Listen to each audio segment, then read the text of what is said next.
তারপরে প্রশ্ন হলো, বিধবা ভাবিকে বিয়ে করা যাবে কিনা? অবশ্যই কোনো ভাবি যদি বিধবা হয়ে থাকেন, অর্থাৎ ভাই মারা গেলে তার স্ত্রীকে আপনি যদি বিবাহ করতে চান, তাহলে সেক্ষেত্রে বিবাহ করতে পারবেন তার ইদ্যত শেষ হওয়ার পর। 4 মাস 10 দিন অতিক্রম হওয়ার পর ভাবিকে বিবাহ করা দেবরের জন্য জায়েজ।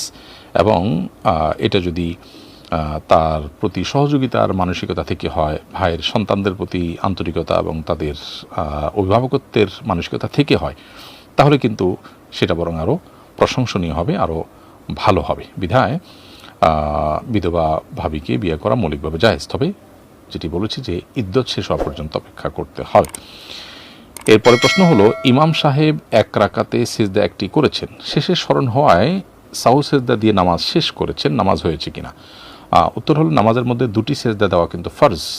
সেজদায় সাহু কাজ করবে তখন যখন কোনো ওয়াজিব আপনি মিস করবেন। কোনো ফরজ যদি মিস হয় তাহলে সেক্ষেত্রে সেজদায় সাহু কিন্তু কাজ করবে না। এজন্য একটা সেজদা কম করে সেজদা সাহু দিলে নামাজ হবে না, বরং এই নামাজ পুনরায় পড়তে হবে। এরকম পরিস্থিতিতে যদি আপনার মনে পড়ে যে ছুটে যাওয়া একটা সেজদা বাদ পড়েছে, তাহলে তৎক্ষণাৎ আপনার সেজদায় সাহু দিয়ে নেওয়া হলো কর্তব্য।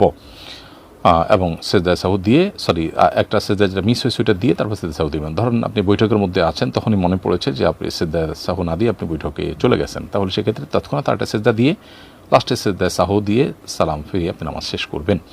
আর যদি উঠে গিয়ে থাকেন, কথা বলে থাকেন, নামাজ ভঙ্গের কিছু হয়ে থাকে, তারপরে মনে পড়ে বা জানা হয়, তাহলে সেক্ষেত্রে ওই নামাজ পুনরায় আদায় করতে হবে। এটা সেজদায় সাহু দিয়ে কাভার হবে না।